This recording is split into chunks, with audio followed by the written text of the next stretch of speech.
हम लोग आज करने जा रहे हैं सर्कुलेटरी सिस्टम,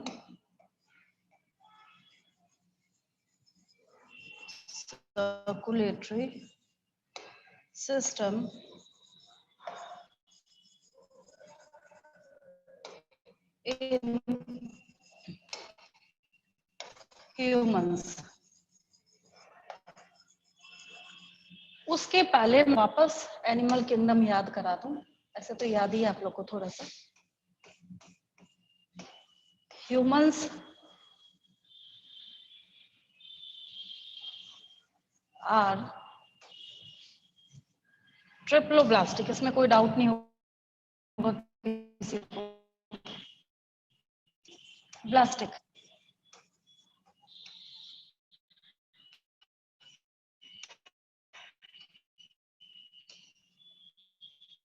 ठीक है। ट्रिप्लोब्लास्टिक का मतलब है कि यहाँ पे इस चीज की गारंटी ऑर्गेनिज्म ट्रिप्लोब्लास्टिक होगा, उसके पास 3 लेयर्स होंगे, फर्स्ट, सेकेंड एंड थर्ड, ठीक है। जब इसको हम लोग बारी बारी से लिखना स्टार्ट करते हैं, दैट इज अगर अंदर से बाहर की तरफ चलते हैं, एंडोडर्म, मेसोडर्म एंड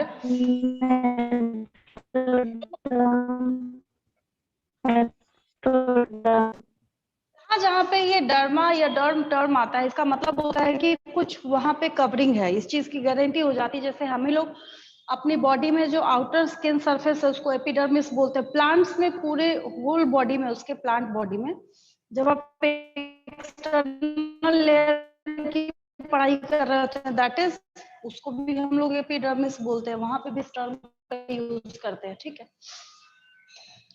तो अब जब हम लोग क्या किस तरीके से है, तो ये क्या है, इनर है। मेसोडर्म क्या है, मिडिल लेयर।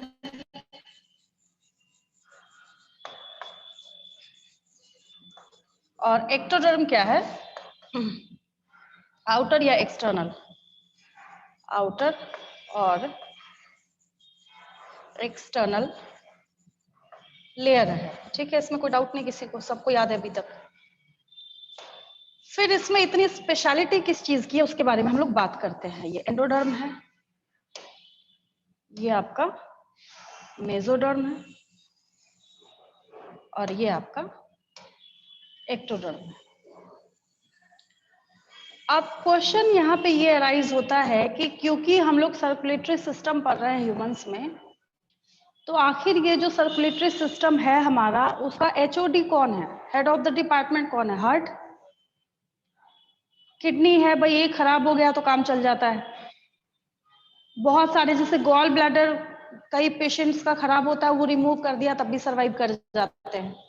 लेकिन आप बोलेंगे कि भाई इसका हार्ट खराब है, उसको हटा दो, निकाल दो बॉडी से, तब कोई भी पेशेंट वहां पे सर्वाइव नहीं कर सकता है, क्योंकि उसका पूरा सर्कुलेटरी सिस्टम जो है उसको गाइड करने का, मॉनिटर करने का, सारा काम करने का काम कौन करता है, हार्ट करता है, ठीक है। क्वेश्चन पूछा जाता है नीट के एग्जाम में, ढूंढ लीजिएगा, आपको 2000% गारंटीड है, मिल जाएगा, ठीक है, कि हार्ट का ओरिजिन लेयर कौन सा है, एंडोडर्म है, मेसोडर्म है, एक्टोडर्म है। पहले भी मैंने आपको बताया था कि ह्यूमन हार्ट जो है वो मेसोडर्मल ओरिजिन का है।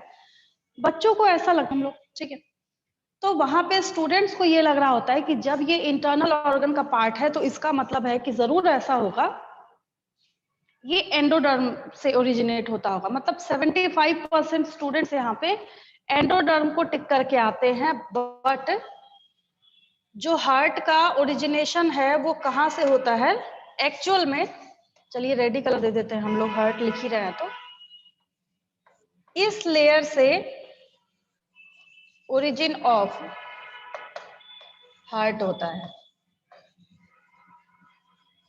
ये बहुत इंपॉर्टेंट पॉइंट है, आपको याद रखने वाली बात है। यहाँ पे मैंने आपको पूरा कनेक्शन समझा दिया है कि कैसे आप इस चीज को याद रख सकते हैं, ठीक है। इस चीज को आप कैसे याद कर सकते हैं, क्या कनेक्शन है इसका। और कैसे आपने ट्रिप्लोब्लास्टिक पढ़ा था, जिसकी वजह से मैं आपको यहाँ पे सिखा रही हूँ कि ट्रिप्लोब्लास्टिक ओरिजिन का मतलब, हाँ पहले ये बात है कि जब आप तीनों लेयर्स को देखना स्टार्ट करते हैं तो उसमें अगर हम लोग बात करते हैं एंडोडर्म, मेसोडर्म के लिए एम लिख के मैंने छोड़ दिया है, और एक्टोडर्म, तो जो ऑर्गेनिजम्स डिप्लोब्लास्टिक होते हैं उसमें भी एंडोडर्म और एक्टोडर्म प्रेजेंट होता है। बाद में मिडल लेयर जो है यानी मेसोडर्मल लेयर जो है वो बाद में फॉर्म होता है, ठीक है, पहले से फॉर्म नहीं होता है, वो ऑलवेज क्या होता है, बाद में फॉर्म होता है, बाद में वहां पे डिफरेंशिएट करके खुद एक स्पेशलाइज्ड लेयर बनाता है, जिसको हम लोग क्या बोलते हैं, मेसोडर्म बोलते हैं, ठीक है। हर बच्चे को याद हो गया कि हार्ट की ओरिजिन का लेयर मेसोडर्म है। कोई दिक्कत इसमें किसी को, किसी बच्चे को कोई दिक्कत? यस और नो रिप्लाई कीजिए। किसी बच्चे को कोई दिक्कत इसमें? No ma'am. No ma'am. चलिए हम लोग एक पॉइंट लिख लेते हैं इसके लिए।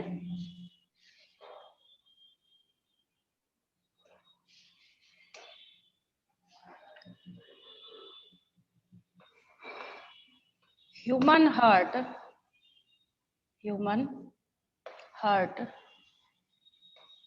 is of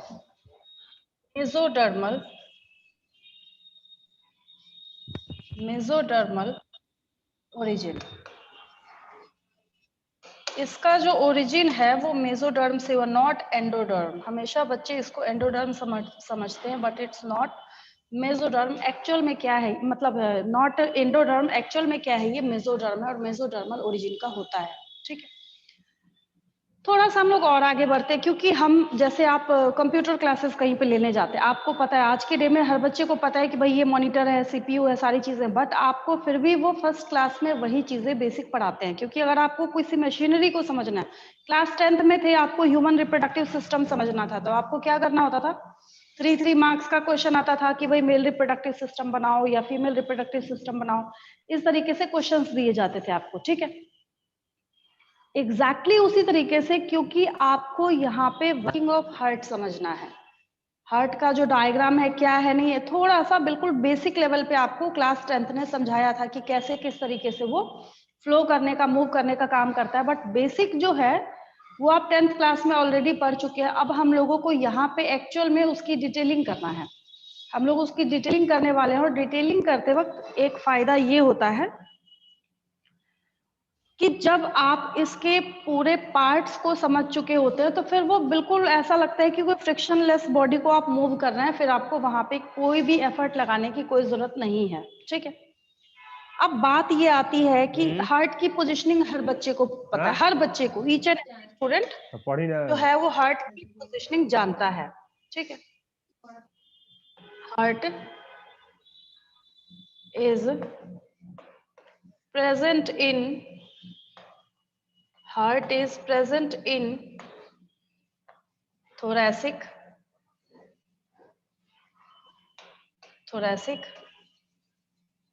chamber। कहाँ प्रेजेंट होता है ये? थोरैसिक चैम्बर में। हर बच्चे को पता है कि आप क्या कर रहे हैं। अगर एक रफ वर्क करके हम लोग देखते हैं, अगर आप एक ह्यूमन बॉडी को देखना स्टार्ट करते हैं तो इसके पास एक स्पेसिफिक स्ट्रक्चर होता है विच इज ऐसे इस direction, which is dome shaped. कैसा होता है ये? हिंदी में इसको गुंबद नुमा बोलते हैं, ऐसा एक स्ट्रक्चर होता है। हाँ बोलिए मैम। कितना टाइम हो गया पढ़ाया हुआ? अभी लेट से ज्वाइन किया अभी। देखिए आप लोगों के ना पर क्लास में, ईच एंड एवरी क्लास में जब आप क्लास खत्म कर चुके होते हैं तो रिकॉर्डिंग पर डे की अपलोड होती है, ठीक है। जब कोई टॉपिक चल रहा होता है तो बीच में नहीं बोला कीजिए। अगर आप आए हैं जस्ट स्टार्ट ही किया, आपको पता है कि मतलब क्लास की टाइमिंग क्या है, ठीक है, उसे 10-15 मिनट सब कुछ होने के बाद ही स्टार्ट होता है। रिकॉर्डिंग पर डे की अपलोड होती है, उसको देख लिया कीजिए, बीच में इंटरप्ट नहीं कीजिए। बस स्टार्ट ही किया है अभी जस्ट मैंने, ठीक है। होता है हम लोगों के दिमाग से भी कई चीजें निकल जाती है, बोलते बोलते बीच में कोई बच्चा टोक देता है, इंटरप्ट कर देता है, तो ठीक है। देखिए सॉरी मैम। ह्यूमन बॉडी जो है, यहाँ पे एक डोम शेप्ड स्ट्रक्चर प्रेजेंट होता है, हर बच्चे को उसका नाम पता है। दैट इज, क्या है ये? डायफ्राम है। हाँ, अब आपको पता है ना कि जैसे एक बॉर्डर लाइन आपने खींच दी है, तो भाई बॉर्डर लाइन के इस साइड इंडिया है, बॉर्डर लाइन के उस साइड पाकिस्तान बोलते हैं ना, बॉर्डर लाइन होता है ना, वैसे मैम आपकी आवाज नहीं आ वॉइस रहा लैग साहब। कर रही है। हमारी बॉडी में क्या है, मैम वॉइस नहीं ये आ रही। बॉर्डर लाइन बनाया गया। अरुणिमा, मैम आवाज आपका अच्छा वॉइस क्लियर नहीं आ रही है, रहा वो थोड़ा नेटवर्क प्रॉब्लम है, देखिए सही हो जाएगा कुछ अब देर में। ठीक हो गया। अब देखिए, वो थोड़ा भी यस मैम। नेटवर्क एरर है ना, वो मुझे भी दिख रहा है कि फ्लक्चुएट कर रहा है यहाँ पे, उस वजह से हो रहा है। हाँ, थोड़े से एरर सभी, कल सही हो जाएगा वो, नेटवर्क थोड़ा भी फ्लक्चुएट कर रहा है। देखिए, तो हम लोगों ने ऐसा सोचा कि कोई एक ऐसा डिमार्केशन पॉइंट यूज करते हैं जिससे कि हम यहाँ पे आ गया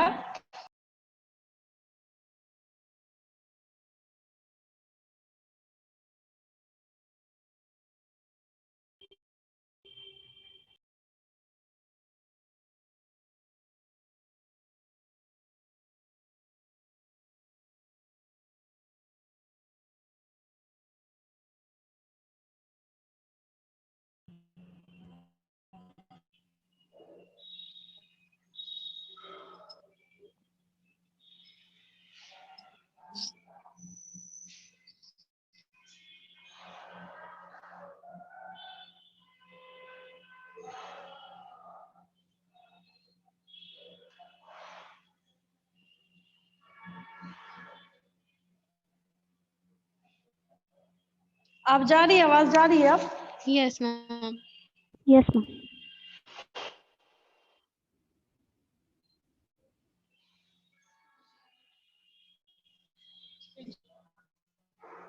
अच्छा, ये स्टॉप हो स्क्रीन शेयर, ये तो पूछता है।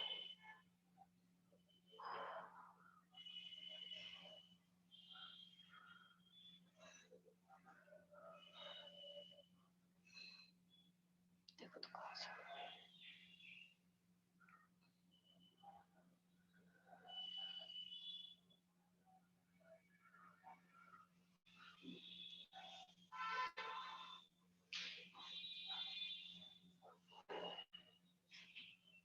आवाज जा रही है मेरी?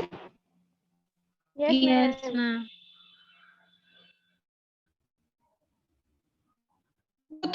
थोड़ी सी प्रॉब्लम आज है, वो कल सही हो जाएगा। चलिए, मैं भी धीरे धीरे बोलती हूँ ताकि किसी बच्चे का कुछ मिस ना हो। रिपीट ये हर एक लाइन, जो भी लाइंस मैं बोल रही हूँ उसको मैं रिपीट कर दूंगी ताकि किसी बच्चे का कुछ मिस ना हो, ठीक है? मैंने बस इतनी बात बोली है कि हमारी बॉडी में एक डायफ्राम डोम शेप्ड स्ट्रक्चर है जो कि गाइड करने का काम करता है, किसको? थोरैसिक कैविटी को और एब्डोमिनल कैविटी को, ठीक है? इस डायफ्राम के जो ऊपर का पोर्शन होता है वो बोलते हैं कि ये थोरैसिक कैविटी और थोरैसिक चैम्बर, और इस डायफ्राम के नीचे का जो पोर्शन है दैट इज एब्डोमिनल कैविटी और एब्डोमिनल चैम्बर। जैसे अल्ट्रासाउंड वगैरह जब डॉक्टर्स लिखते हैं, वहाँ पे वो मेंशन करते हैं कि कहाँ अल्ट्रासाउंड चाहिए, जैसे अगर एब्डोमिनल होता है या फिर लोअर एबिटी का चाहिए, किसी के स्टमक में इंफेक्शन है किसी और चीज का, अगर डाउट है डॉक्टर को तो एब्डोमिनल, ये वहां पे क्या करते हैं, इस टर्म को मेंशन जरूर करते हैं। बस मुझे ये याद दिलाना था आपको हमेशा के लिए कि आपको ऑलवेज याद रखना है कि thoracic cavity is the positioning of human heart, ठीक है? अब एक और चीज, बार बार अब जब आप क्या कर रहे थे, breathing and exchange of gases में रेस्पिरेटरी सिस्टम का जब आप लोग डायग्राम देख रहे थे, ठीक है? मैं अभी फिर छोड़ देती हूँ ताकि आपको बढ़िया समझ आ जाए। देखिए,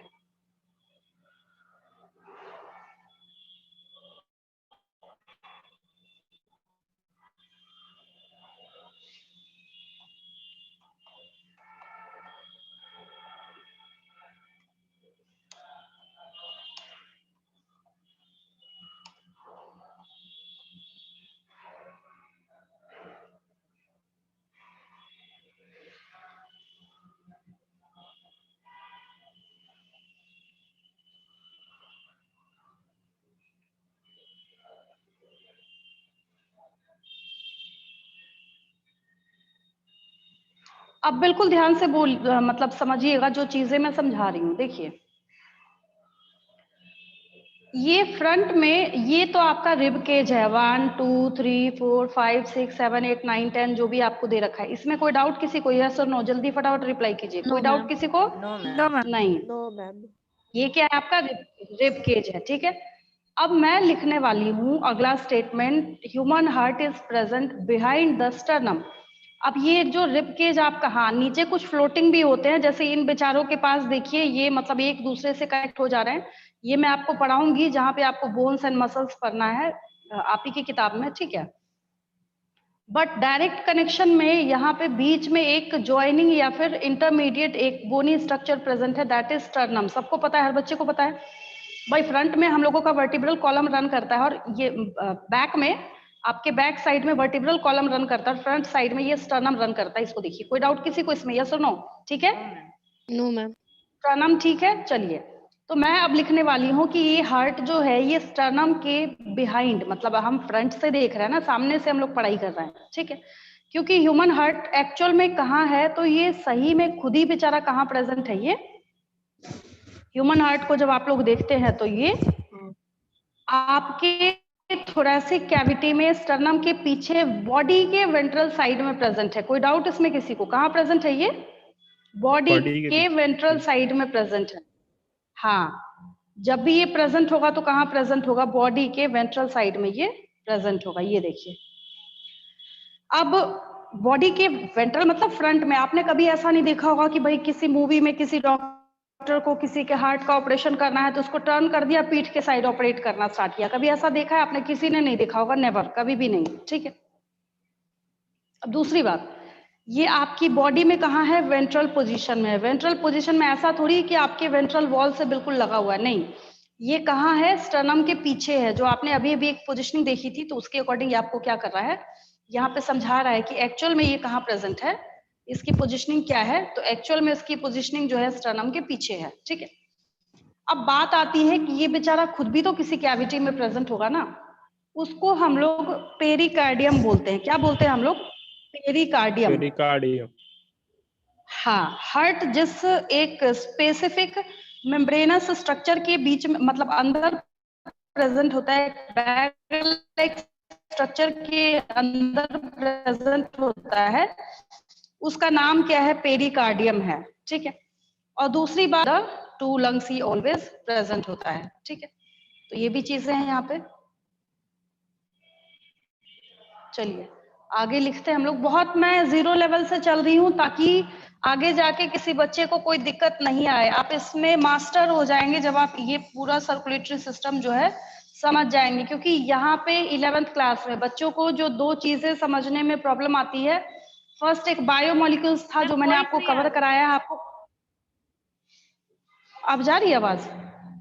आ रही है मैम। आ रही है मैम। देखिए, एक था आपका बायोमोलिक्यूल्स जो कवर कराया मैंने। आपने जिन बच्चों ने करा है उनको खुद भी फील हो रहा होगा कि आपका बायोमोलिक्यूल्स चैप्टर पहले कैसा था, अब कैसा है, ठीक है। और दूसरा ये वर्किंग ऑफ हार्ट है, इसमें बच्चों को प्रॉब्लम आती है। तभी मैं यहाँ पे, जैसे मैंने आपको बायोमोलिक्यूल्स बहुत इत्मीनान से कराया है, वैसे मैं आपको इसको भी बहुत आराम से करा रही हूँ। हर एक ईच एंड एवरी लाइन जो है इसका क्वेश्चन है आपका, पहले ही बता दिया मैंने आपको। चलिए, तो जीरो बेसिक जो पॉइंट्स इसको हम लिखते हैं। Heart is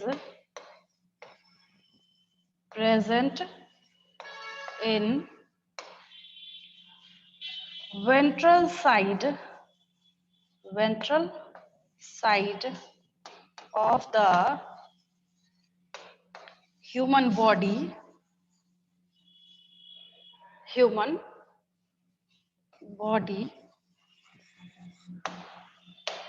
each and every positioning अलग अलग करके लिख रही हूँ ताकि आपको कभी दिक्कत ना आए। इट इज सिचुएटेड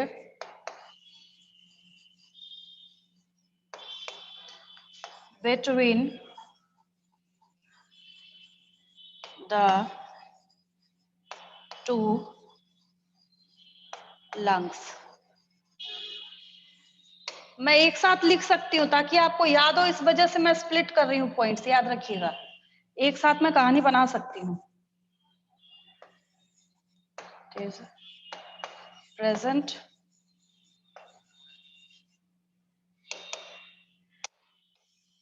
तुरंत मैं अभी आपको क्वेश्चन से रूबरू करा रही हूँ, 2-4 देती हूँ एमसीक्यू, खुद ही आपको समझ आ जाएगा कैसे पूछा जाता है।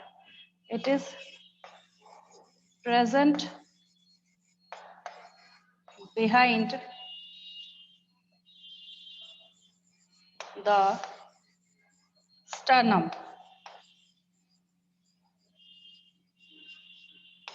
यानी कि जब आपसे पूछा जाए ह्यूमन हार्ट की पोजीशनिंग लिखिए, वहां पे आपको सब कुछ लिखना है। इसमें एमसीक्यू देख लीजिए, ढूंढ लीजिएगा, आपको नीट के प्रीवियस ईयर क्वेश्चन में मिल जाएगा।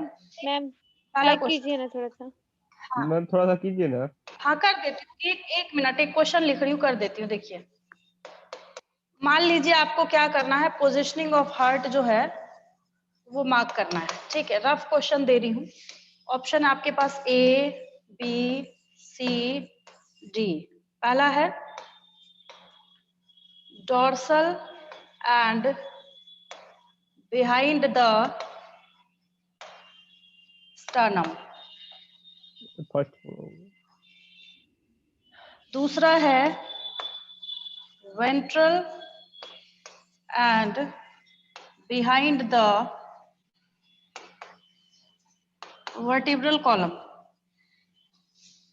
भाई जिस बच्चे ने कुछ नहीं पढ़ा है, जो सोच रहा है कि भाई ऐसे ही निकल जाएगा भगवान का नाम लेने से, उसके लिए सारे ऑप्शन एक जैसे होंगे। आपको भले ही समझ आ रहा होगा कि मैं क्या लिख रही हूँ। थर्ड ऑप्शन मैं लिख रही हूँ यहाँ पे ventral and behind the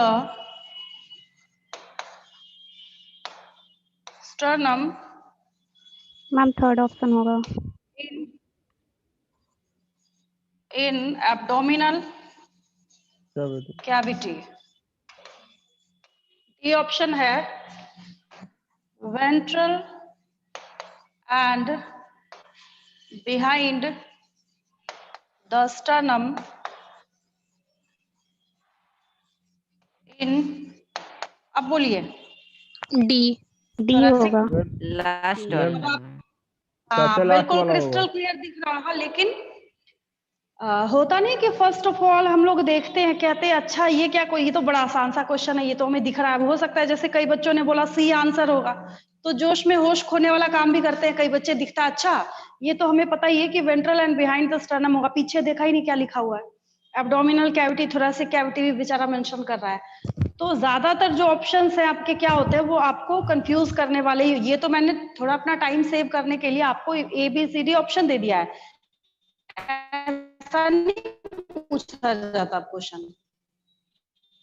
question ऐसा होगा, मान लीजिए मैंने सी भी सही कर दिया, ठीक है, नीचे आपको सब ऑप्शंस बनाए जाएंगे ए, फिर बी में बी एंड सी, खोजते रहिए बैठे बैठे। इस तरीके से क्वेश्चंस जो है आपसे वो ज्यादा पूछे जाते हैं, ठीक है। किसी बच्चे को अगर ये क्वेश्चन नोट करना हो, नोट कर लीजिए अपने रेफरेंस के लिए, इसको नीचे वाले को हटा दीजिएगा, नोट कर लीजिए कॉपी में। क्लास वर्क, जहां आपका क्लास वर्क चल रहा है वहीं पे, असाइनमेंट क्वेश्चन वाली कॉपी में नहीं जाएगा, क्लास नोट कर लीजिए इसको मैम इसको और आंसर लिख लीजिएगा।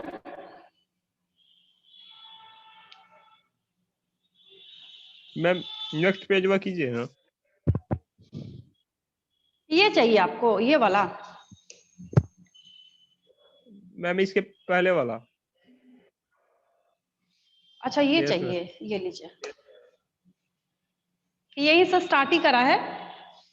वीना देखिए, सुन लीजिए, शायद आप ही ने पूछा था कि मैडम लेट आई हूँ। शुरू में बस मैंने इतनी सी बात याद दिलाई है कि ट्रिप्लोब्लास्टिक, आपको पता है कि ह्यूमंस क्या है, ट्रिप्लोब्लास्टिक है, ठीक है।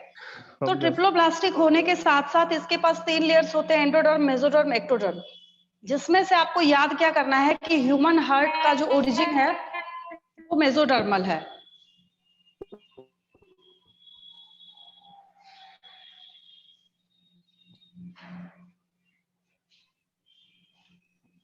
मैम सारा ऑर्गन का कहीं ना कहीं ओरिजिन होता है। हाँ, सबका अलग अलग होता है, बताऊंगी मैं आपको। जैसे जैसे देखिए, ये याद कैसे होता है, इसको रटा नहीं जाता है। जैसे जैसे मैं आपका चैप्टर जो है वो कंक्लूड करके आगे बढ़ाती हो गया जाऊँ। मैम, पीछे कीजिए ना। अच्छा, आगे नेक्स्ट करूं? लिख रहे थे। ये पेज चाहिए या नेक्स्ट चाहिए? मुझे भी थोड़ा ना आप लोगों की वॉइस इको के साथ सुनाई दे रही है, तो मुझे भी प्रॉब्लम हो रही है थोड़ी समझने यस में। मैम। मैम नेक्स्ट चाहिए। हाँ, ये लीजिए।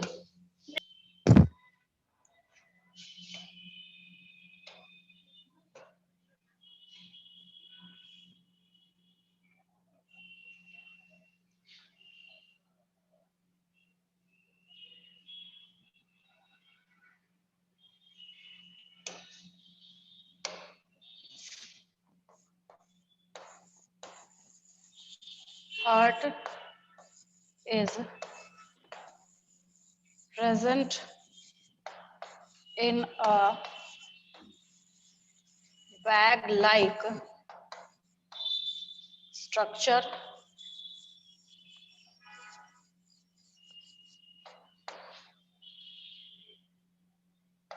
which is called as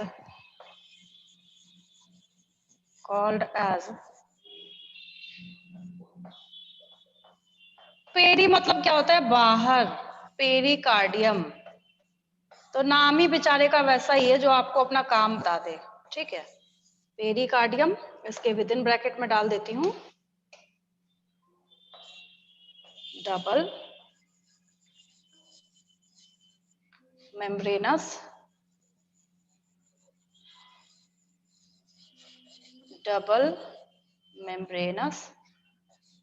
structure.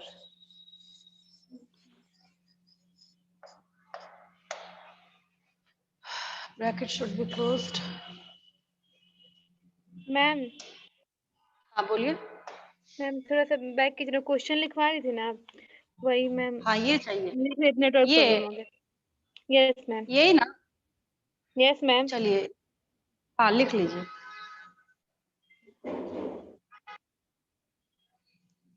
हो गया मैम।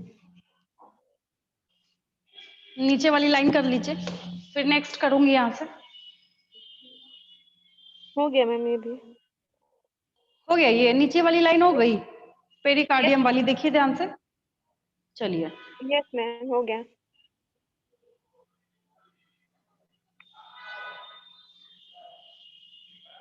अब एक बात समझिए ऐसे अपने कॉमन सेंस के बेसिस पे, ठीक है। मैंने यहाँ पे लिखा नहीं है एक्चुअल में क्या है ये। पोजीशनिंग ऑफ ह्यूमन हार्ट, ठीक है। ह्यूमन हार्ट की पोजीशनिंग हम लोगों ने लिखा है यहाँ पे, कुछ नया नहीं सीखा है, सब अपने आप में क्वेश्चन है। देखिए, मेसोडर्मल ओरिजिन का है क्वेश्चन, किस कैविटी में प्रेजेंट है? थोरेसिक कैविटी में। बॉडी के किस पार्ट में प्रेजेंट है? वेंट्रल साइड में या डोर्सल साइड में? तो यहाँ पे देखिए आपने साफ साफ लिखा है वेंट्रल साइड में है, ठीक है। और दोनों लंग्स के बीच में फंसा हुआ है ये, ठीक है। कहाँ प्रेजेंट है ये? बिहाइंड द स्टर्नम प्रेजेंट है। इसकी कैविटी का नाम क्या है? पेरिकार्डियम है, ठीक है। पेरिकार्डियम में एक मेम्ब्रेन होता है या दो मेम्ब्रेन होता है? तो दो मेम्ब्रेन प्रेजेंट होता है, तो मैंने यहाँ पे लिख दिया है कि कैसा है ये, डबल मेम्ब्रेनस स्ट्रक्चर है, ठीक है। आगे देखिए, अब देखिए एक और रफ वर्क करते हैं हम लोग। मान लीजिए कि मैंने क्या किया, हार्ट बना दिया। क्या किया मैंने? हार्ट को ऐसी रफ में ड्रॉ कर दिया, ठीक है। और अगर ये क्या है? पेरिकार्डियम है। अगर मैं ये बोल रही हूं कि इट्स हार्ट, ये हार्ट है, ठीक है। और अगर मैं ऐसा बोल रही हूँ डबल मेम्ब्रेनस है, ठीक है। अगर मैं ऐसा बोल रही हूं कि ये क्या है? पेरिकार्डियम है, ठीक है। तो इसका ये मतलब होगा, अब ऐसा तो है नहीं कि हार्ट की जो ये वॉल है ये इस पेरिकार्डियम के साथ घिस रही होगी, नहीं। अब ऑब्वियस है और ये कंफर्म है, जैसे हमेशा आपने पढ़ा है, जैसे प्लूरल फ्लूइड वगैरह आपने पढ़ा था breathing and exchange of gases में, तो यहाँ पे भी जरूर कोई ना कोई फ्लूइड प्रेजेंट होगा, ठीक है। तो एक स्टेटमेंट दिया जाता है कि heart is present in pericardium and enclosed bye pericardial fluid. बात समझ आई मेरी? यानी कि हार्ट जिस फ्लूइड में डूबा हुआ है उसको हम लोग लिखेंगे पेरिकार्डियल फ्लूइड। कोई दिक्कत किसी को? No ma'am. हाँ, बहुत बार बार मैं बोल रही हूँ, बहुत स्मूथली चल रही हूँ। तो जिस फ्लूइड में ये डूबा हुआ है, आपको वहां पे नीट में क्वेश्चन दिया जाता है पेरिकार्डियल फ्लूइड, तो प्लूरल फ्लूइड, जानबूझ के दोनों पी से है। और कार्डियल, ये बेचारा जो कार्डियो या कार्डियल, ये तो खुद ही बता रहा है ना कि मैं हार्ट से कनेक्टेड हूँ, ठीक है। बट यहाँ पे फिर भी बच्चों को याद करना होता है, और अगर आपने कॉमन सेंस लगाया तो याद करने या रखने की भी कोई रिक्वायरमेंट नहीं है। पहले मैं लिख देती हूँ, फिर मैं नीचे वाला हटा दूंगी यहाँ से, ठीक है। क्योंकि पिछले पेज पे ऑलरेडी मैंने इतना तो लिख ही रखा है कि ये पेरिकार्डियम में प्रेजेंट होता है, इसलिए अगले पेज में मैं यहाँ पे आपको इस कॉन्सेप्ट के रिगार्डिंग एक और स्टेटमेंट लिखने जा रही हूँ, that is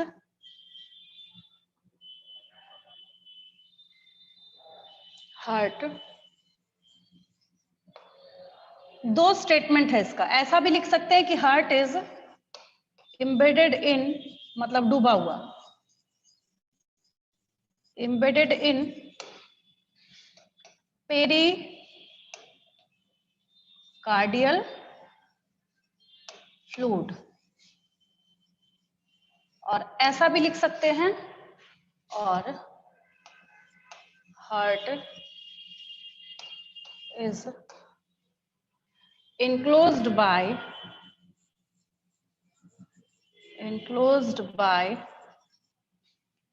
pericardial fluid, pericardial fluid in pericardium. एक ही बात है, दोनों को मैंने दो तरह से लिखा है, ठीक है। इसमें कोई डाउट नहीं किसी को, ये बहुत आसान सा है, ठीक है। अब देखिए नेक्स्ट पॉइंट जो हम लोग यहाँ पे करने वाले हैं वो एट्रियम, मतलब एट्रियम का प्लूरल जब आप करते हैं तो एट्रिया होता है, और वेंट्रिकल तो खैर वेंट्रिकल्स है ही है, तो इसके रिगार्डिंग हम लोग क्या करने जा रहे हैं, एक डायग्राम, इसका डायग्राम नहीं, डायग्राम भी बोल सकते हैं, फोटो भी बोल सकते हैं, वो हम लोग देखने जा रहे हैं ताकि आपको इजिली क्लियर हो। नहीं, ये नहीं चाहिए, एक अलग से मैं आपको शो कर देती हूँ।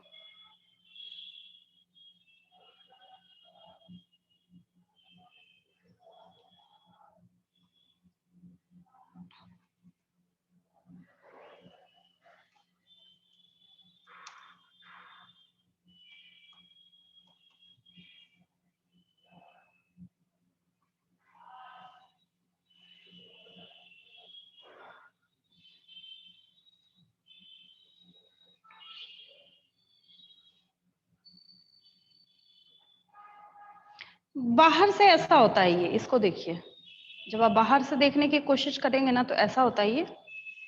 और जो चीजें आपको दिख रही होती है ना, जैसे किताबों में मोस्टली क्या होता है, जैसे हम इस डायग्राम की बात करें, ठीक है, तो जो आपको देखने से लगता है कि नहीं भाई, जैसे आप कैसे 10th क्लास में पढ़ते थे, यहाँ नीचे से वेंट्रिकल से रिलेटेड जो निकाल दी गई है इस तरीके से, जो भी यहाँ पे कनेक्शंस है, लेकिन ये एक्चुअल में क्या होता है, 3D होता है, कौन कहाँ से कैसे किस तरीके से घुमा हुआ है, पहले ये समझना बहुत ज्यादा जरूरी होता है। ये देखिए एक्सटर्नल जो है फोटोज इसकी वो दी हुई है, एक्चुअल में मुझे आपको समझाना क्या है अभी।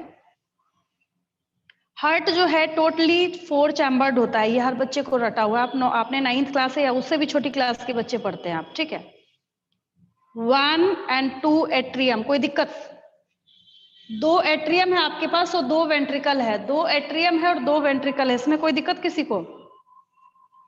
No ma'am. हमारी बॉडी में जो हार्ट प्रेजेंट है इसके पास 1 and 2 एट्रियम, प्लूरल करेंगे तो 2 एट्रिया हो जाएगा, और राइट एंड लेफ्ट वेंट्रिकल। पहला point, human heart is 4 chambered which is consist of 2 atria and 2 ventricles. कोई दिक्कत किसी को? No ma'am.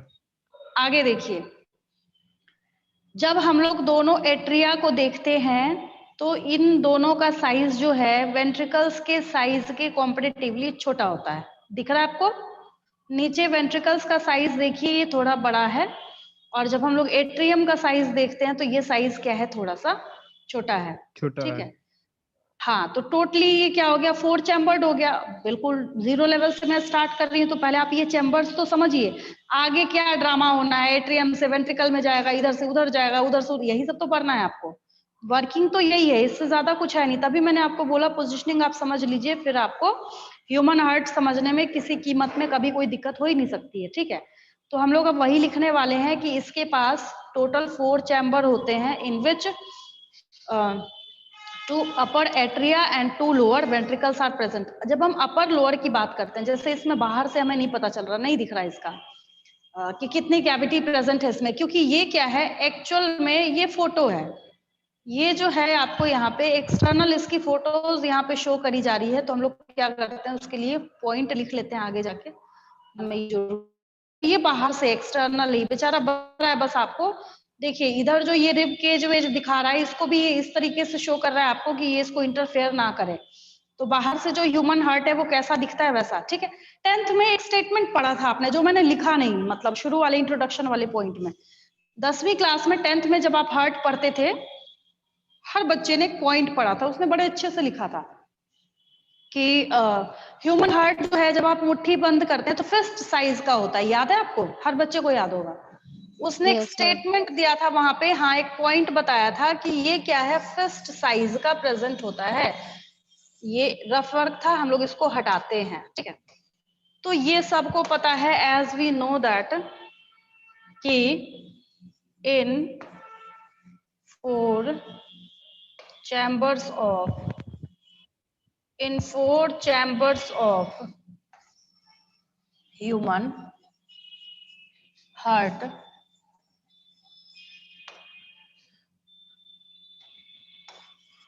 there are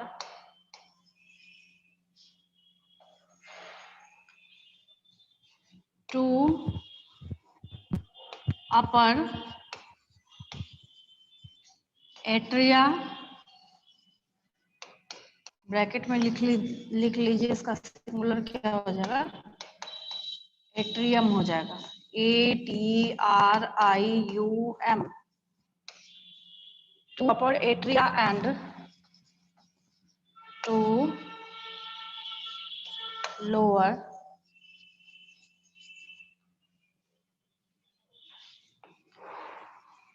ventricles। जब हम लोग यहाँ पे साइज के कंपैरिजन की बात करते हैं, किसकी बात करते हैं हम लोग, साइज के कंपैरिजन की जब हम लोग बात करते हैं, ठीक है। तो जो अपर 2 एट्रिया जो है, these are relatively smaller than lower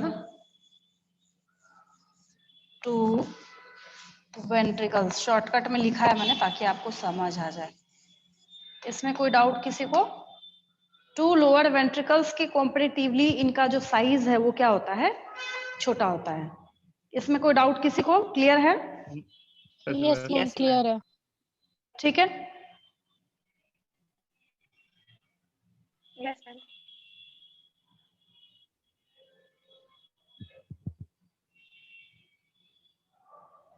अब देखिए, अगर हम क्या करते हैं, एक ह्यूमन हार्ट को देखने की कोशिश करते हैं समझने के लिए, रफ में अगर हम लोग एक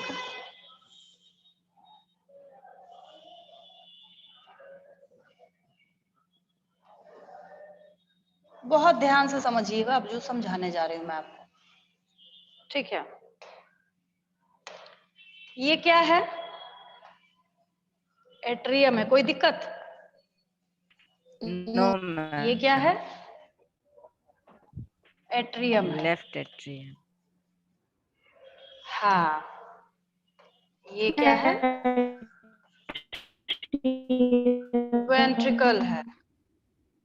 ये क्या है, वेंट्रिकल है, ठीक है। हाँ, ये अलग बात है कि जो आपके लेफ्ट में दिख रहा है वो राइट है, और जो आपके राइट में दिख रहा है वो लेफ्ट है, क्योंकि ये फ्रंट व्यू है, ये मैं शुरू से आपको बता रही हूँ, ठीक है। तो जब हम लोग इस साइड वाले की बात करेंगे, ये जो है ये क्या हो जाएगा, राइट एट्रियम हो जाएगा, कोई दिक्कत, राइट एट्रियम हो जाएगा। और ये क्या हो जाएगा, लेफ्ट एट्रियम। कोई दिक्कत इसमें किसी को नो मैम। समझने में? फ्रंट व्यू है इसका, ठीक है।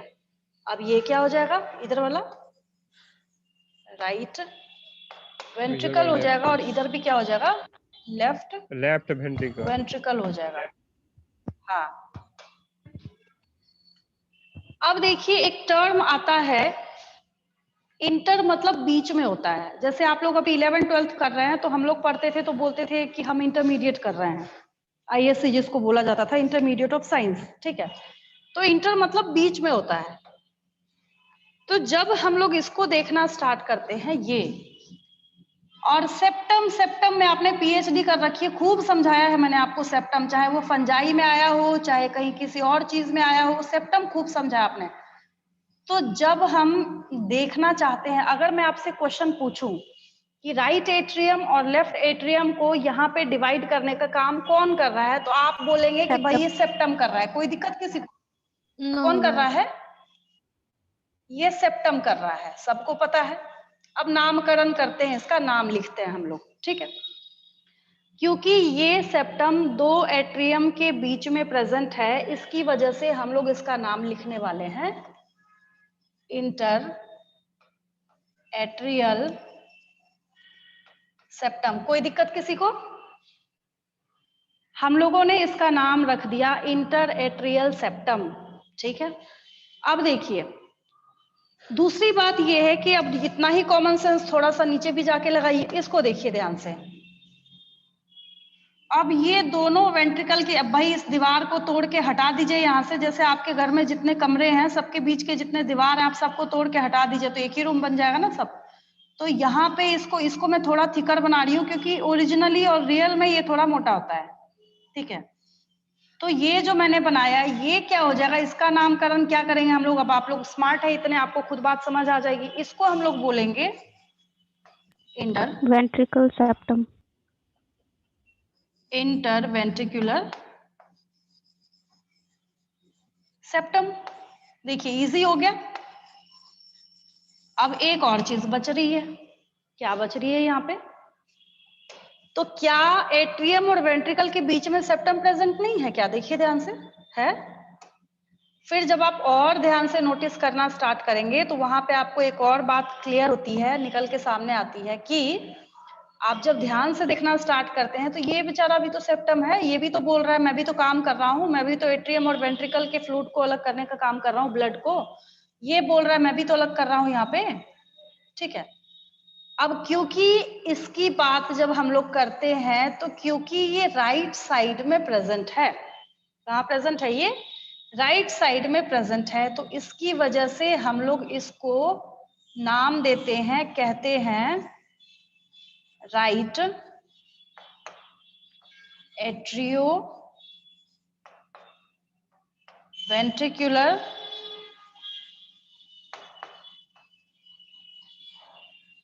सेप्टम। क्लियर है? सबको क्लियर है? बिल्कुल। दाहिने साइड का ऐसा सेप्टम जो कि ऊपर के एट्रियम को और नीचे के वेंट्रिकल को अलग करने का काम करता है, that is atrio ventricular septum. और एट्रियो वेंट्रिकुलर सेप्टम का नंबर कितना होगा? यहाँ पे 2 होगा। एक राइट साइड में होगा और दूसरा यहाँ पे कहाँ प्रेजेंट होगा? लेफ्ट साइड में होगा। इसको हम लोग लिख देते हैं left atrio, left atrio ventricular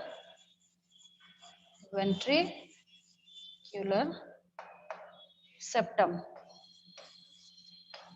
ये रहा आपका सेप्टम, ठीक है, बन गया। एक फोटो हम लोग देख लेते हैं इसके रिगार्डिंग, ताकि आपको और क्लियर हो जाए। देखिए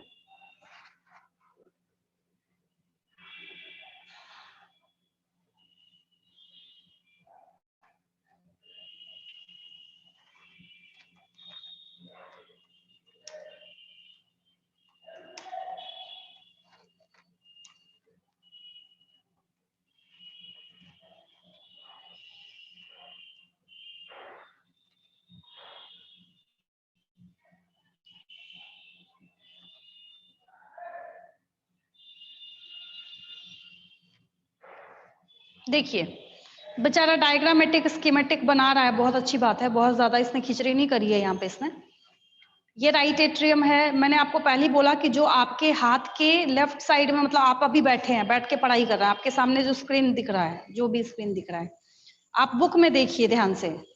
वो जो फोटो बनी हुई है वो वेंट्रल व्यू है, फ्रंट व्यू, मतलब आप जैसे खड़े हैं, आपकी बॉडी का जो राइट साइड है वो यहाँ पे बनाया गया है। तो आपके अभी पोजिशनिंग में जो लेफ्ट साइड में आपको दिख रहा है that is right atrium, left atrium. और इन दोनों एट्रियम के बीच में जो सेप्टम प्रेजेंट होता है, आप उसको एट्रियल सेप्टम भी बोल सकते हैं, इंटर एट्रियल सेप्टम भी बोल सकते हैं। कोई डाउट किसी को? बता दिया मैंने आपको, ठीक है। अब देखिए इसके बाद क्या है कि ये रहा आपका राइट वेंट्रिकल, ये रहा आपका लेफ्ट वेंट्रिकल। तो मैंने आपको, अब एक चीज और है, वो ध्यान देने वाली बात है कि ये बहुत कम बच्चे यहाँ पे ध्यान से एनालाइज कर पाते हैं। इसको पहले ही क्रिस्टल क्लियर करके आप अपने दिमाग में बिठा लीजिए हमेशा के लिए, जिंदगी भर के लिए, कि एट्रियल सेप्टम की जो थिकनेस है वो वेंट्रिकुलर सेप्टम से कम होती है। बिल्कुल इसको क्रिस्टल क्लियर करके गांठ बांध के दिमाग में बिठाइए। इसके ऊपर आगे जाके मैं आपको क्वेश्चन बताऊंगी कि ये थिक क्यों है और ये बेचारा थिन क्यों है, ठीक है। इसके ऊपर मैं आपको क्वेश्चन समझाने वाली हूँ आगे जाके। और मेन जो यहाँ पे क्वेश्चन अराइज होता है वो ये है कि जो एट्रियल सेप्टम है ये थिन है और ये जो आपका वेंट्रिकुलर सेप्टम है ये देखिए मोटा बना है। बेचारे ने यहाँ पे स्कीमेटिक डायग्राम बनाया है, बट ये बहुत अच्छा डायग्राम है 0 लेवल पे बच्चों को समझाने के लिए, ठीक है। अब यहाँ पे आपको दिख रहा है भाई आने जाने का एक गेट खुला हुआ है, गेट ओपन है, ठीक है। आप क्या करते हैं, रात आप लगा देते हैं कि भाई ऐसा ना हो कि कहीं कोई चोर आ जाए, कोई डाकू आ जाए, कुछ लूट पाट करके मार पीट के चला जाए आपको, ठीक है। यहाँ पे आप इस बात को समझिए कि मैंने तो अभी बस आपको सेप्टम सेप्टम समझाया है। ये सेप्टम जो है ये हमेशा बहुत ही माइन्यूट टाइम होता है, पल्स भर का टाइम होता है, ये खुलता बंद होता है, खुलता बंद होता है, ठीक है। क्योंकि breathing and exchange of gases का जो रेट है वो इसके साथ कनेक्टेड है, इसके साथ कंसर्न है। पता है आपको, इतना कॉमन सेंस हर बच्चे के पास है। तो मैंने आपको जो ये एट्रियो वेंट्रिकुलर सेप्टम यहाँ पे समझाया है, तो यहाँ पे देखिए वैल्व है। वैल्व का क्या मतलब है भाई, जब जरूरत है तो आप उसको ओपन कर रहे हैं, नहीं तो वो बंद रहेगा। तो वैसी चीजों के लिए हम लोग बायो में वैल्व टर्म का यूज करते हैं, ठीक है। राइट साइड में, इधर जो क्या है राइट साइड में, दाहिने साइड में जो आपको लेफ्ट में दिख रहा है, बार बार मैं बोल रही हूँ, आपको जो लेफ्ट में दिख रहा है वो एक्चुअल में क्या है, आपका वो राइट साइड का हार्ट का पोजीशन यहाँ पे शो किया जा रहा है, ठीक है। तो राइट साइड वाले को ये नीट के एग्जाम में खोजिएगा, आपको मिल जाएगा what is the positioning of tricuspid valve. आपको ये पोजीशनिंग हमेशा दिख जाएगी, व्हाट इज, मतलब क्वेश्चन हमेशा दिख जाएगा what is the positioning of tricuspid valve. Confuse कैसे किया जाएगा आपको बिटवीन एट्रियल सेप्टम। अब कंफ्यूज होते रहिए बैठ के, अगर नहीं आता तो कंफ्यूज होइएगा आप। फिर आपको लिखा जाएगा इंट्रल वेंट्रिकुलर सेप्टम, फिर आपको लिखा जाएगा राइट, 4 ऑप्शन बनाना, 4 में तो 4 बनेंगे। फिर आपको लिखा जाएगा राइट एट्रियो वेंट्रिकुलर सेप्टम, फिर आपको लिखा जाएगा लेफ्ट एट्रियो वेंट्रिकुलर सेप्टम।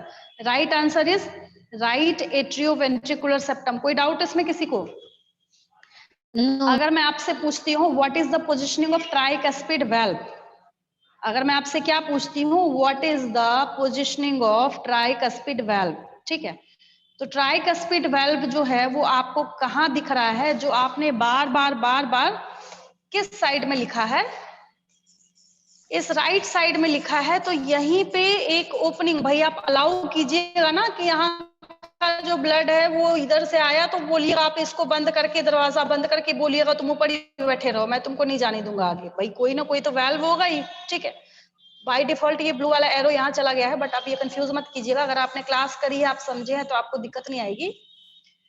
ये क्या है, ट्राइकस्पिड वाल्व है। क्या है ये? Tricuspid valve.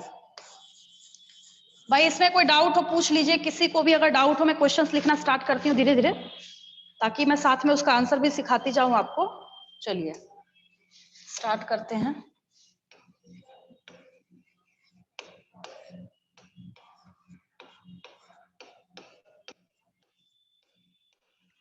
पहला question,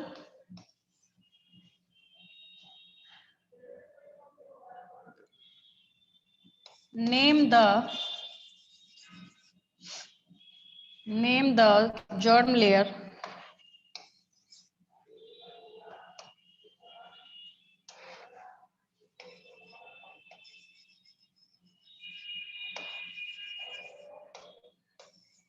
name the origin layer of short में लिख लीजिए layer of human heart. कोई दिक्कत इसमें किसी को? क्या होगा आंसर इसका? फटाफट बोलिए उधर से। मेसोडर्म। हाँ ठीक है, very good, mesoderm. Second question लिखिए, इसमें तो मुझे कलर चेंज नहीं करना। सेकंड क्वेश्चन लिखिए, डिफरेंशिएट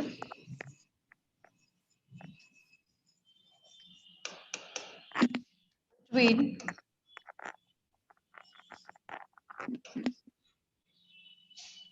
चाहे तो मैं इंटर एट्रियल सेप्टम लिखूं या फिर एट्रियल सेप्टम लिखूं, एक ही बात, इतना कॉमन सेंस है आपके पास। इंटर एट्रियल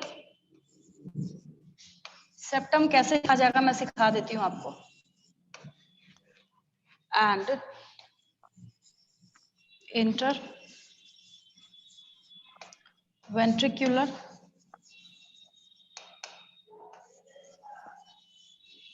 सेप्टम ऐसे लिखेंगे। देखिए पहले जो पूछा जाता है उसको टेबल में हमेशा लेफ्ट साइड दिया जाता है, तो इधर आप एट्रियल सेप्टम लिखिएगा, इधर आप वेंट्रिकुलर सेप्टम लिखिएगा, ठीक है। इधर आप लिखिएगा कि atrial septum is present between left and right atria. कोई दिक्कत? यहाँ पे आप लिखना है between left and right atria, ठीक है। यहाँ क्या लिखना है फिर आपको? यहाँ पे आपको लिखना है between left and right ventricle. But इसके लिए नहीं पूछा गया है। किसके लिए पूछा गया है? The thickness of inter atrial septum और atrial septum is less than ventricular septum, यानी इसका जो सेप्टम होगा पतला होगा। किससे? आप स्टेटमेंट में लिखिएगा, आप ऐसे मैथ्स में मत लिख लीजिएगा। ये सेप्टम जो है इसकी थिकनेस जो है वो कम होती है किससे? वेंट्रिकुलर सेप्टम से।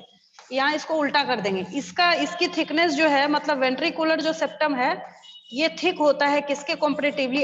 इसके लिए ये क्वेश्चन पूछा गया है, याद रखिएगा। ये तो हर बच्चा लिखेगा ना, पहला वाला पॉइंट तो ईच एंड एवरी स्टूडेंट लिखेगा, हर एक बच्चा लिखेगा, बट आपको लिखना कहाँ पे इसको? अगर आपको अभी ये टॉपिक समझ नहीं आया ना तो फिर आप 12th क्लास में जाके फंसिएगा, फिर वहां पूछूंगी मैं आपसे अच्छे से कि जब समझा रही थी तब क्या कर रहे थे। तो इसको ध्यान से देखिएगा, थिकनेस के रिगार्डिंग आपको ये क्वेश्चन पूछा गया है, ठीक है। तीसरा क्वेश्चन हम लोग लिखते हैं यहाँ पे, mention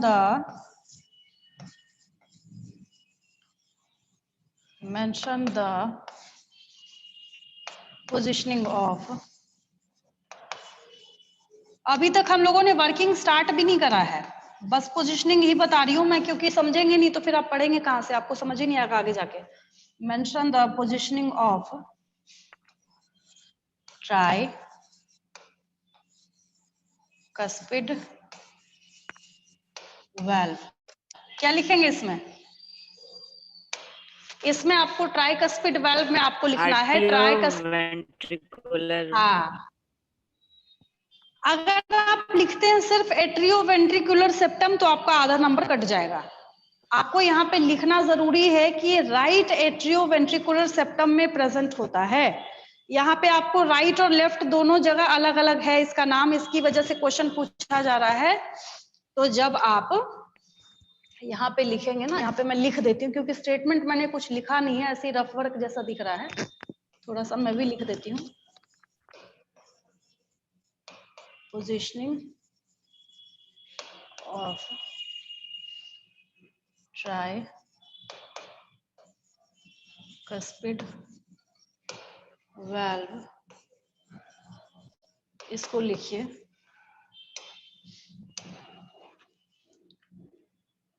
इट इज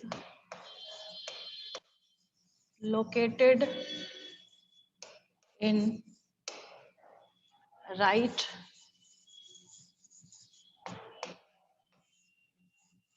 atrioventricular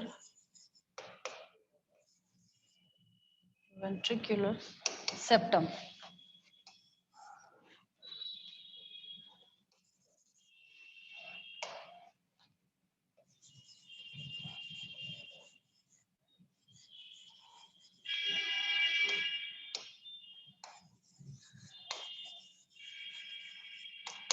फिर देखिए यहाँ पे आएगा एक आपका इस साइड में, यहाँ पे भी तो कोई वाल्व होगा, उसको हम लोग बाइकस्पिड या मिट्रल वाल्व बोलते हैं, मिट्रल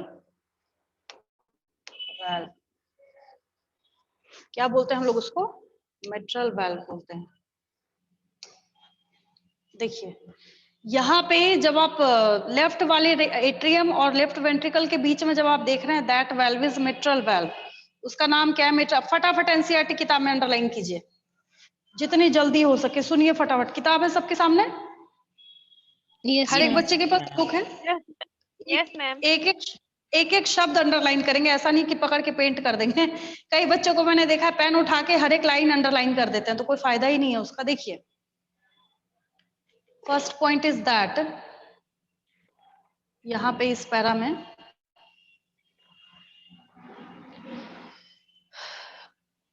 मेजोडर्मली, बस इसको कीजिए, मेजोडर्मली हाईलाइट कीजिए इसको।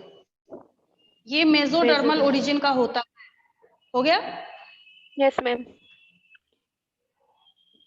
देखिए लिख दिया यहाँ पे, मैं भूल गई हूँ लिखना। साइज ऑफ क्लेंच्ड फिस्ट, मतलब मुट्ठी बंद जो होती है ना आपकी, उस साइज का होता है। खैर इसको मत कीजिए अंडरलाइन, ये आपको पता है, 10th में भी पढ़ा था आपने। पेरिकार्डियम बेचारा खुद ही हाईलाइटेड है, आपको यहाँ पे टेंशन लेने की कोई जरूरत नहीं है। पेरिकार्डियम हो गया। फिर आप कीजिए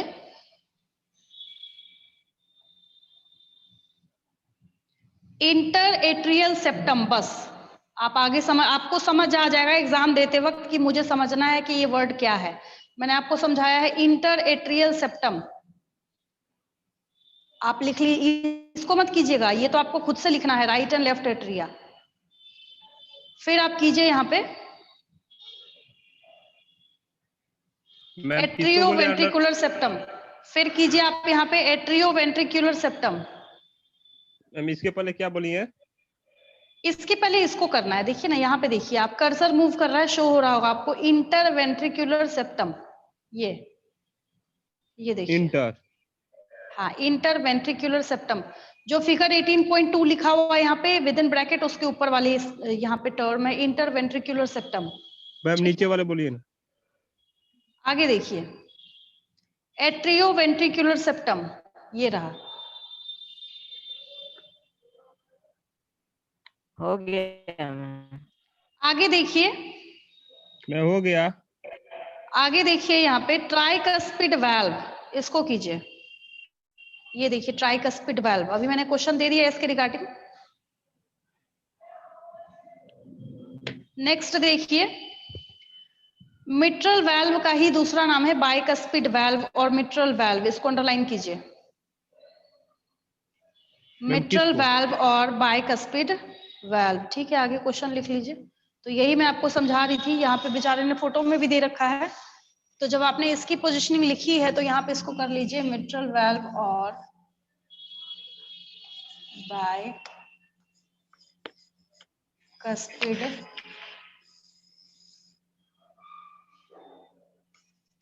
बाइकस्पिड वाल्व। आगे देखिए, यहाँ पे मैं लिख देती हूँ फटाफट इसके लिए।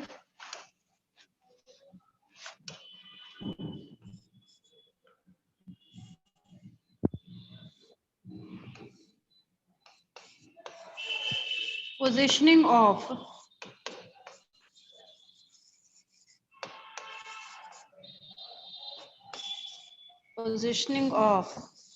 बाइकस्पिड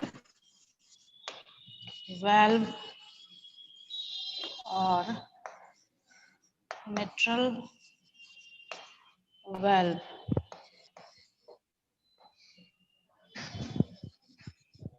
इसमें लिख लीजिए it is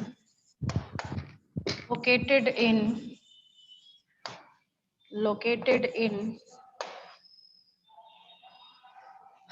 left atrioventricular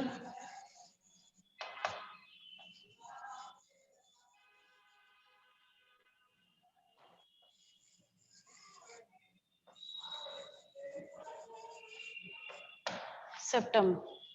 question लिखिए आगे।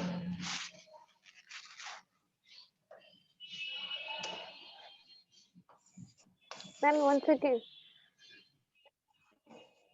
विच मैम 1 सेकेंड बैक बैग, कीजिएगा।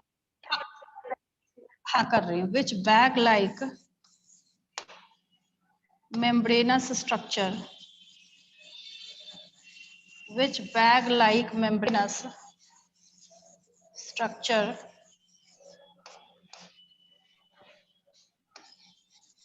encloses human heart? Pericardium answer होगा इसका। चलिए लीजिए, कर लीजिए इसको फटाफट। Yes ma'am 1 minute. इसमें जो आपको जितने वर्ड्स और टर्म्स दिख रहे हैं ना, एक भी ऐसा शब्द नहीं है जिसमें से आप नीट में क्वेश्चन नहीं निकाल सकते। चाहे ट्राइकस्पिड वाल्व हो, चाहे बाइकस्पिड वाल्व हो, या मिट्रल, जानबूझ के मिट्रल वाल्व करके पूछा जाता है कि बच्चे को याद ना रहे। होता है ना कि ट्राई है तो हम लोग राइट याद रख लेते हैं, बाइकस्पिड है तो हम लोग लेफ्ट याद कर लेते हैं। इसलिए जानबूझ के ज्यादातर क्वेश्चन जो है आपके वो मिट्रल वाल्व से पूछे जाते हैं, वो याद रखिएगा। बाकी तो सारा क्वेश्चन आपको दिख ही रहा है, चाहे एट्रियो वेंट्रिकुलर सेप्टम हो, चाहे आपका क्या हो यहाँ पे इंटर वेंट्रिकुलर सेप्टम हो, सारे सेप्टम्स के ऊपर हो क्वेश्चन गया पूछे मैम। जाते हैं यहाँ पे। हो हो गया बीना? गया। Yes ma'am. चलिए नेक्स्ट लिखिए। इसको थोड़ा डिटेलिंग में कीजिएगा, जैसे मैंने समझाया है एग्जैक्टली वैसे ही। मेंशन द डिटेल्ड, मैं लिख देती हूँ, मेंशन द डिटेल्ड पोजिशनिंग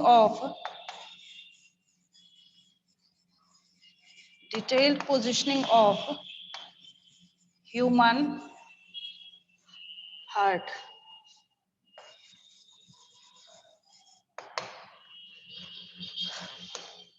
सब कुछ लिखना है आपको। मैंने यहाँ पे थोड़ा शॉर्टकट में लिखा है, आप लोग इसकी डिटेलिंग कर लेंगे, ठीक है। शॉर्ट में लिखा है मैंने, बहुत ज्यादा टाइम वेस्ट करने का कोई फायदा नहीं है, तो आप लोग क्या करेंगे, इसकी डिटेलिंग कर लेंगे, ठीक है।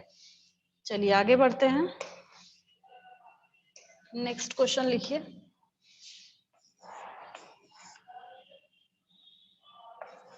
What do you understand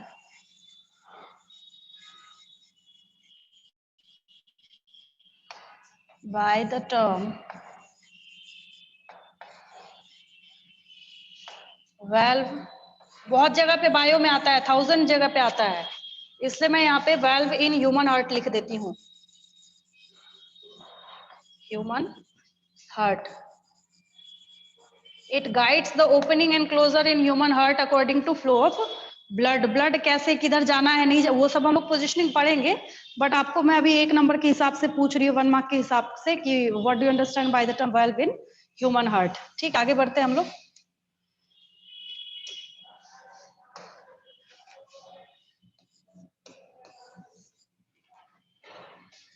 differentiate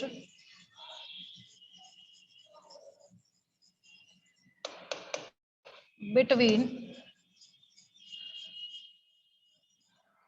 the valves of right and left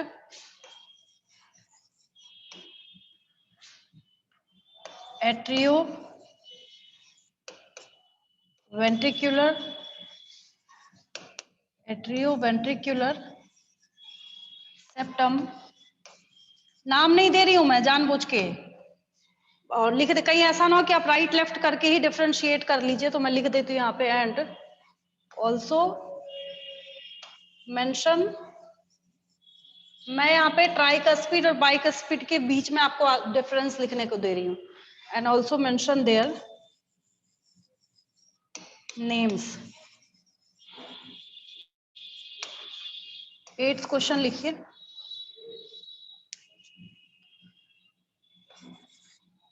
which septum is present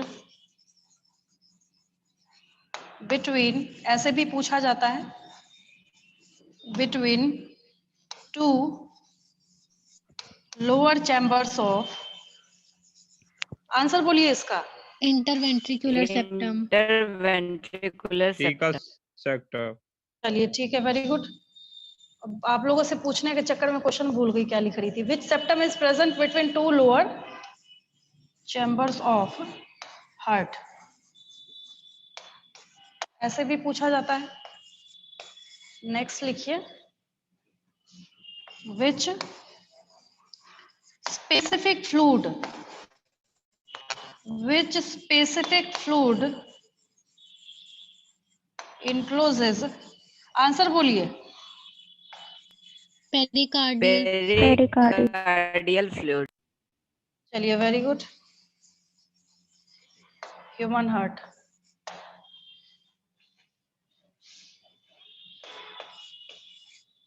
explain detailed structure of human heart. सब कुछ आज की क्लास में जो मैंने आपको पढ़ाया है बिना देखे लिखना है आपको। Detailed structure of human heart. कोई डाउट किसी को इसमें से? इतने पोर्शन में से आगे बढ़े हम लोग। Yes ma'am. Yes ma'am. Ma'am intervascular septum ज्यादा थिक इसीलिए ना होता है क्योंकि उसमें जो ब्लड फ्लो करता है वो ज्यादा प्रेशर के साथ आता है। प्रेशर है उसको, प्रेशर जो है उसको ज्यादा टॉलरेट करना होता है, बहुत ज्यादा उसको प्रेशर क्या करना होता है, टॉलरेट करना होता है, जिसकी वजह से उसकी थिकनेस क्या होती है, ज्यादा होती है। ठीक है मैम 6 वाला क्वेश्चन दिखाइए ना। 6 क्वेश्चन चाहिए आपको, ये लीजिए।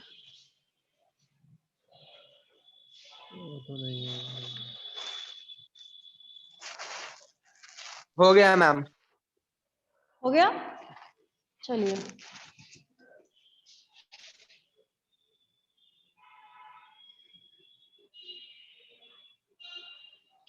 ये देखिए यहाँ पे वेल्व्स की पोजीशनिंग है, जो मैंने आपको डिफरेंस वाला क्वेश्चन पूछा है, मैं पहले बता देती हूँ। ये नहीं कि ऐसे बिना मन के कर लिया और एग्जाम में नंबर भी नहीं मिलेंगे फिर आपको। जो ट्राइकस्पिड वाल्व और बाइकस्पिड वाल्व में, मतलब मिट्रल वाल्व में मैंने आपको डिफरेंस पूछा, उसमें ये डायग्राम बनेगा।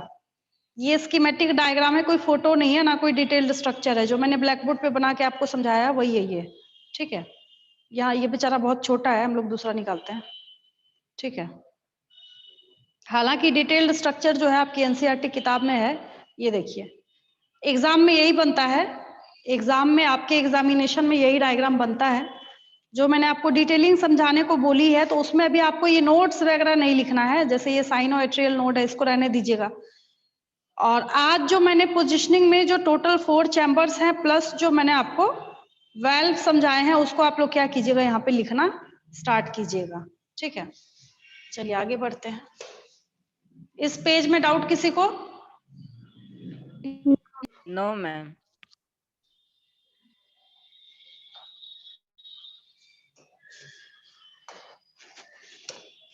चलिए, the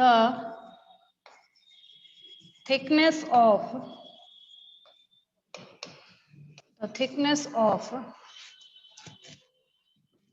walls of ventricles and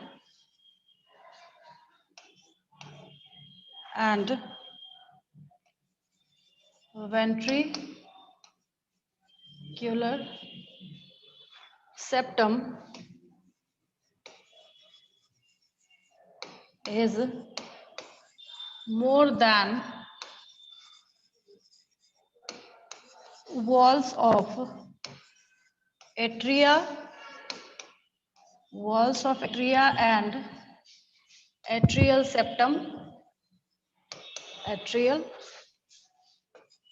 septum because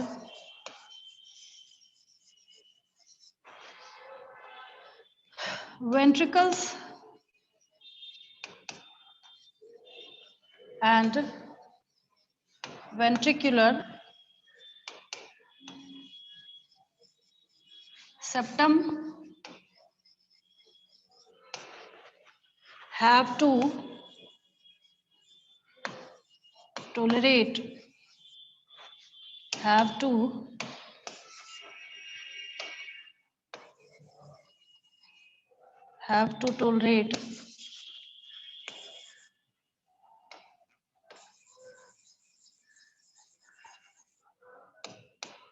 more pressure of blood। पूरा खेल इसी का है, इस वजह से लिखना जरूरी हो जाता है।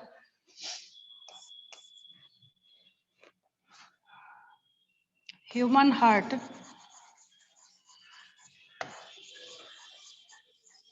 possesses a clenched fist like structure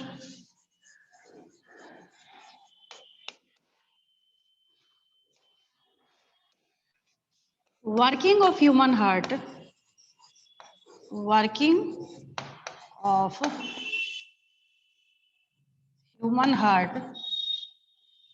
is directly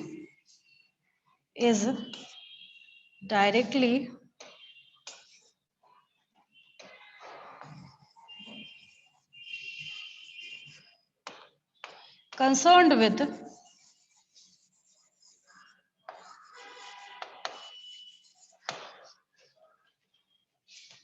pressure of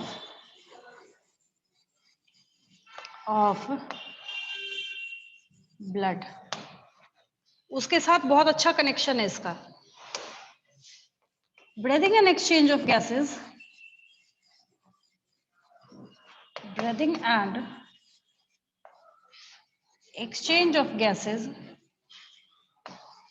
and exchange of gases are also concerned with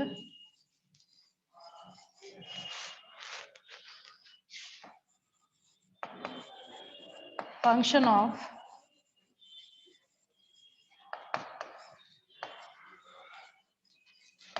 हो गया।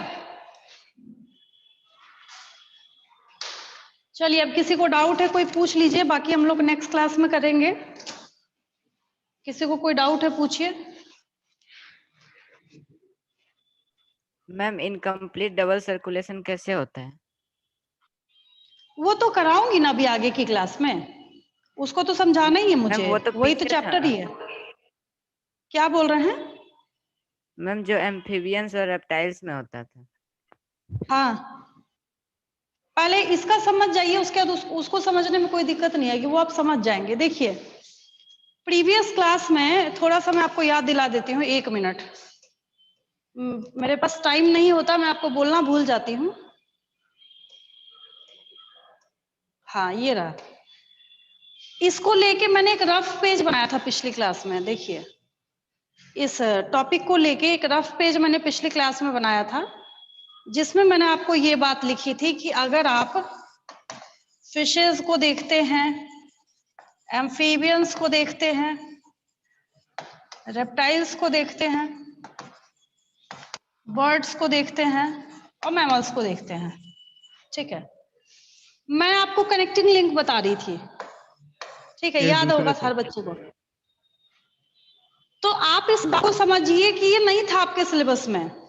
जब मैं आपको बता रही हूँ एक बढ़िया कॉन्सेप्ट देने के लिए, जब मैं आपको बोल रही हूँ कि इसके बीच का जो कनेक्टिंग लिंक है वो सिलेकेंथ है, क्या आपके सिलेबस में था? वो अभी है आपके सिलेबस में? नहीं है।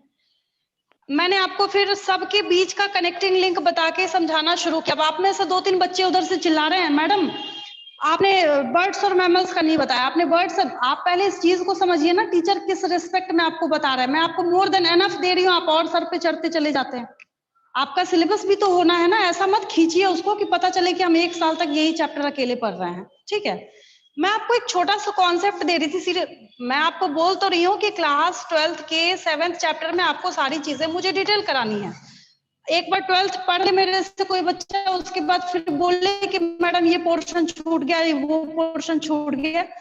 तो जब आप इसको समझ लेंगे उसके बाद इसको भी समझना इजी है। पहले आप डबल सर्कुलेशन समझिए, ये है, ये भी पढ़ना है। आप जाइए ग्रेजुएशन में पढ़िए, सबकी डिटेलिंग करनी है। तो पहले मैं आपको बार बार रिपीट कर रही हूँ कि एक बार चैप्टर होने दीजिए, इतना घबराने की जरूरत नहीं।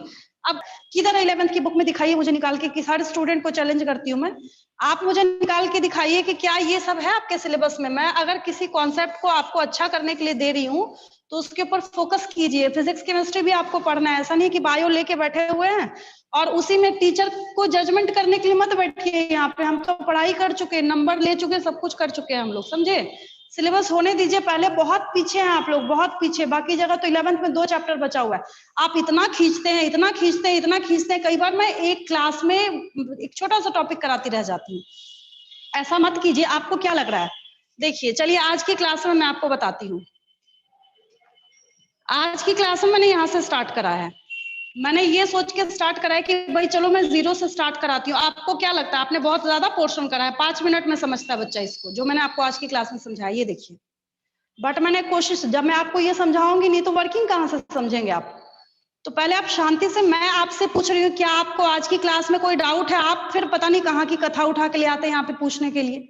ऐसा नहीं कीजिए, सब करेंगे हम लोग। पहले पूरा चैप्टर हो जाने दीजिए, फिर हाँ, जो आज की क्लास से कंसर्न नहीं है फिर आप लोग उसको पूछिए, ठीक है। ऐसा नहीं कीजिए कि एक ही चैप्टर, कई बार बायोमोलिकुल्स कितने दिन तक चल रहा है, उतने दिन तक पूरे ऑल ओवर इंडिया में कोई टीचर करा दे तो मेरा नाम बदल दीजिएगा। फिर बायोमोलिकुल्स तो मेरे ख्याल से इतना टाइम देके आपको किसी ने नहीं, क्यों भाई, आपको ये पढ़ी नहीं आपने बचपन से आज तक।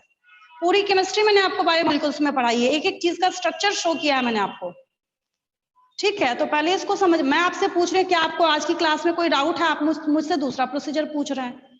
जिसको समझाने में आधे घंटे का 1.5 घंटे का टाइम लगना है, ऐसा मत कीजिए।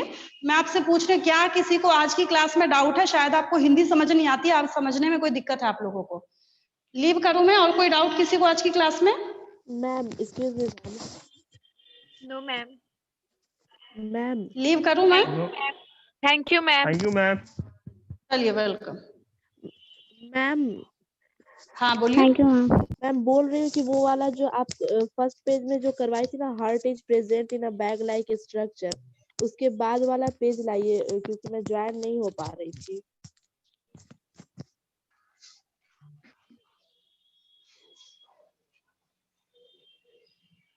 अच्छा सॉरी, ये तो रफ पेज था, ये मैंने क्वेश्चन ऐसे ही आपको कराया था। रहने दीजिए, कोई बात नहीं, कोई दिक्कत नहीं है। कौन सा बोल रहे हैं आप? मैम जो वो जो था ना, ये जो तो क्वेश्चंस आज के start, heart is present in a bag like structure, उसके बाद वाला पेज।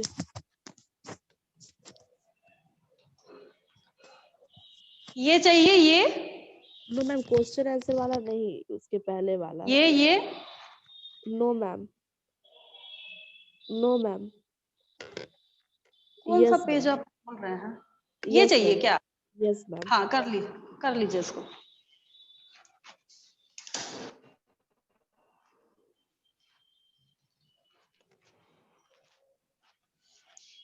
हो गया मैम, थैंक यू।